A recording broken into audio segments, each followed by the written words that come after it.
Hello बच्चों, आप सभी का रूट ऑफ लर्निंग चैनल पर स्वागत है। तो बच्चों, आज हम आपके कक्षा 8 का मॉडल प्रश्न पत्र यहाँ पर 5 हल करने वाले हैं। देखो, पार्ट 1 में हमने इसके क्वेश्चन नंबर 16 तक देखे थे। आज क्वेश्चन नंबर यहाँ पर 17 है बेटा। और यहाँ पर जो 17 है आपको दिखाई दे रहा होगा कि लघुरात्मक प्रश्न है, जो कि आपके ये 4 नंबर के प्रश्न आते हैं। यहाँ पर आपका लिखा हुआ है कि 102 की पावर 2 का मान सर्वसमीका के उपयोग से ज्ञात कीजिए। सर्वसमीका का मतलब होता है फॉर्मूला आपको यहाँ पर लगाना होगा, ठीक है ना। यहाँ पर क्या है बेटा, 102 का आपको स्क्वायर दिया हुआ है। देखो, 102 आता है नेरेस में 100 के, तो हम क्या करेंगे, जब 100 में 2 जोड़ेंगे ना, तो हमें क्या मिलेगा, हमें 102 मिलेगा। का हमें क्या करना है, पावर 2 लगानी है।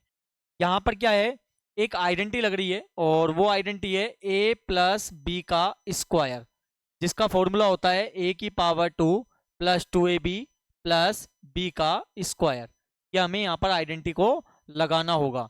यहाँ पर ये a है, यहाँ पर ये b है, तो a का स्क्वायर मतलब हम कर देंगे 100 का स्क्वायर प्लस 2। a की वैल्यू क्या है 100 और b की वैल्यू क्या है 2, प्लस b का स्क्वायर मतलब 2 का स्क्वायर। 100 का स्क्वायर मतलब हो गया 100 को 2 बार गुणा कर दो, 100 गुणा 100 कितना आएगा, 10,000 यहाँ पर आ जाएगा, ठीक है ना।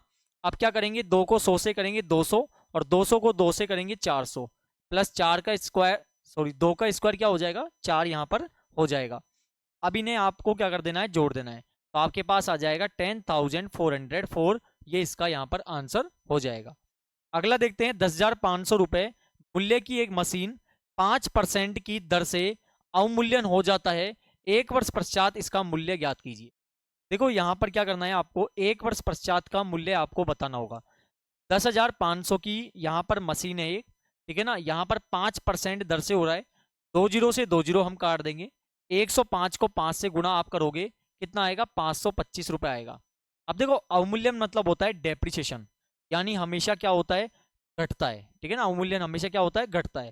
पहले कितने की थी, 10,500 की यहाँ पर थी, ठीक है ना। 525 आप यहाँ पर माइनस कर दो, ठीक है। कितना आ जाएगा आपके पास, यहाँ पर आ जाएगा 9,985 रुपये यहाँ पर आ जाएगा, ठीक है ना।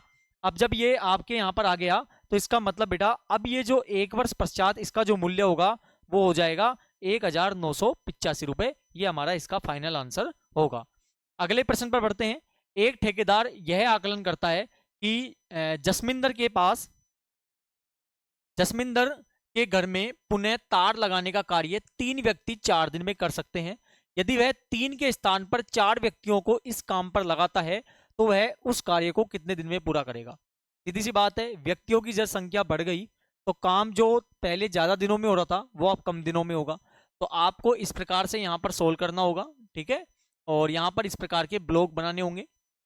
यहाँ पर आप लिखोगे बेटा, यहाँ पर आप लिखोगे व्यक्तियों की संख्या, और यहाँ पर आप लिखोगे दिया गया समय या कितने दिन में वो कार्य कर पा रहे हैं। देखो, जब व्यक्ति 3 थे तो वो 4 दिन में कार्य हो रहा था। अब 3 की जगह पर कितने व्यक्ति आ गए, 4 व्यक्ति आ गए। तो आपसे पूछा है बेटा, यहाँ पर बताइए, अब यहाँ की जो दिन की संख्या होगी ना, वो अब कितनी हो जाएगी, वो आपको बतानी है। देखो, जब इस प्रकार का होता है, व्यक्तियों की संख्या बढ़ी है, दिनों की संख्या कम हो जाएगी, एक वैल्यू बढ़ती है, एक वैल्यू घटती है, तो वो बेटा आपका प्रतिलोम अनुपात कहलाता है। कौन सा कहलाता है, प्रतिलोम अनुपात कहलाता है, जिसका सूत्र होता है x1 मल्टीप्लाई y1 बराबर x2 मल्टीप्लाई y2, ठीक है ना। यहाँ पर ये बेटा x1 है, ये y1 है, ये x2 है, और ये आपका क्या है, y2 है, ठीक है ना। अब यहाँ पे x1 क्या है, 3 गुणा 4, x2 क्या है, 4 गुणा y2 हमें ज्ञात करना है। y2 को बाहर कर दो, गुणा किस में चल जाएगा बेटा, भाग में चला जाएगा, 4 से 4 कट गया, तो y2 की वैल्यू कितनी आ गई, 3 आ गई। इसलिए अब ये जो कार्य पहले 4 दिनों में हो रहा था, अब कितने दिनों में हो जाएगा, ये कार्य 3 दिनों में यहाँ पर पूरा हो जाएगा, ठीक है। अगले प्रश्न पर बढ़ते हैं।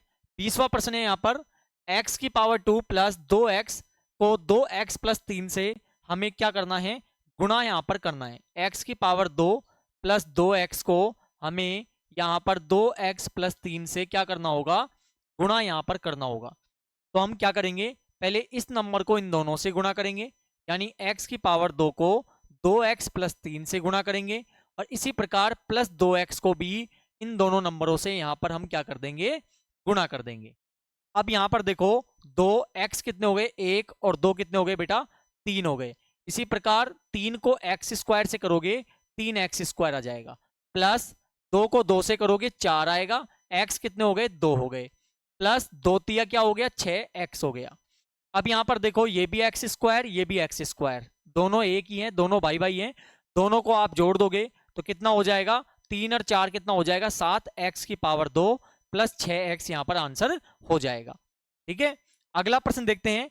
एक घनाभ की विमाएं, विमाएं का मतलब लंबाई चौड़ाई और ऊंचाई आपको दी हुई है, ठीक है ना। और यहां पर आपसे पूछा है कि बताइए घनाभ के अंदर 6 सेंटीमीटर वाले कितने छोटे घन रखे जा सकते हैं, यानी घनों की संख्या आपको ज्ञात यहां पर करनी है, ठीक है ना, ये ज्ञात करनी है। कैसे ज्ञात करेंगे, ये बेटा घनाभ है तो इनमें हमेशा आयतन लगा दो, तो यहां पर लगा दोगे आप घनाभ का आयतन बटे एक घन का आयतन, या जो भी घन है उसका आयतन। आपको हमेशा इसी प्रकार करना होगा जब संख्या आपको निकालनी है। घनाभ का आयतन होता है लंबाई गुणा चौड़ाई गुणा ऊंचाई, और घन का आयतन होता है भुजा की पावर 3। क्या होता है, भुजा की पावर 3 होता है। इसमें लंबाई कितनी है 60 है, चौड़ाई 54 है और ऊंचाई कितनी है 30 है, बटे भुजा कितनी है 6 है, उसको 3 बार लिख देंगे, 3 बार लिख देंगे। 6 से ये 10 बार कट गया, 6 से ये 9 बार कट गया और 6 से ये 5 बार कट गया, तो 10 गुणा 9 गुणा 5 आप कर दो तो यहाँ पर 450 घन जो है ना वो रखे जा सकते हैं, है ना। कितने रखे जा सकते हैं 450 यहाँ पर रखे जा सकते हैं। अगला क्या है, उपयुक्त पैमाने का प्रयोग करते हुए निम्न तालिकाओं में दी गई आपको राशियों के लिए आलेख आपको बनाना होगा। देखो आलेख बनाना है, ग्राफ का क्वेश्चन है तो आपको ग्राफ बनाना होगा, बिल्कुल इस प्रकार से ग्राफ बनाना है आपको ग्राफ पेपर में। और यहाँ पर आप लिख दोगे, देखो बेटा समय जो लिखा हुआ है वो यहाँ पे समय लिख दो। तो समय कौन कौन सा है, 6 बजे प्रातः, 7 बजे प्रातः, 8 बजे प्रातः और 9 बजे प्रातः, ठीक है ना। और यहाँ पर आप लिख दोगे दूरी जो दी हुई है 0। देखो यहाँ पर डिफरेंस सेम है, डिफरेंस सेम नहीं होता तो आपको यहाँ पर बिल्कुल डिफरेंस सेम लग के चलना है। यदि आप 10-10 का अंतर ले रहे हो तो सबों में 10-10 का अंतर होना चाहिए, ये ध्यान रखना है आपको। तो 40 रख लिया मैंने, फिर 80 आएगा 40 के बाद, फिर 80 के बाद क्या आएगा 40 का अगला 120, इसमें 40 अगला जोड़ दो 160 और अगला जोड़ दो 200 हो गया, ठीक है। 6 पर कितना है 40 है तो 40 पे हम क्लिक कर देंगे। 7 पर कितना है बेटा 80 है, 80 पे क्लिक कर देंगे। 8 पे कितना है 120 है, 120 पर कर देंगे। और 9 पर कितना है 160, तो इस प्रकार कर देंगे और आपकी कुछ इस प्रकार से स्ट्रेट लाइन यहाँ पर जाएगी, ये हमारा इसका आंसर हो जाएगा, ठीक है ना। अगले प्रश्न पर बढ़ते हैं। अगला प्रश्न हमारा निबंधात्मक प्रश्न है। यहाँ पर 23वां प्रश्न बोला गया है, नीचे दी गई पाई चार्ट में 3000 वाहन चालकों की विभिन्न गलतियों को दर्शाया गया है। पाई चार्ट की सहायता से निम्नलिखित प्रश्नों के उत्तर आपको देने होंगे। यहाँ पर आपको सब चीज दिखाया हुआ है, ठीक है ना, कि यातायात नियमों का अवहेलना करने वाले कितने % है, ये सब चीज दिखाया हुआ है। तो वाहन तेज गति से चलाने पर कितने प्रतिशत तथा कितनी दुर्घटनाएं हुई। अब देखो वाहन तेज चलाने पर कितनी हुई, यहाँ पर लिखा हुआ है 25%, तो 25% हुई। अब हमें संख्या भी बतानी है, परसेंट हटा के नीचे 100 आ जाएगा, गुणा यहाँ पर कितने बेटा 3000 है, तो 3000 से आप इसको सोल्व कर दोगे, 2 जीरो से 2 जीरो कट गया, गुणा कर दो कितना आ गया यहाँ पर आ गया 750। तो यहाँ पर क्या कहा जाएगा कि तेज गति से चलाने पर कितने लोगों की दुर्घटना हुई, 7 से 50 लोगों की, यहाँ पर 750 लोगों की दुर्घटना हुई, ठीक है ना। सबसे ज्यादा दुर्घटनाएं वाहन चालक की किस गलती से होती है, सबसे ज्यादा देखो इसमें दे रखा है आपके किससे हो रही है बेटा, यहाँ पर हो रही है अनुशासन भंग करना, सबसे ज्यादा है 29.9%। यहाँ ऐसी गलती से कितनी दुर्घटना हुई, तो आप इसको इस प्रकार निकाल लो 29.9 बटे 100 गुणा कितना 3000, ठीक है ना।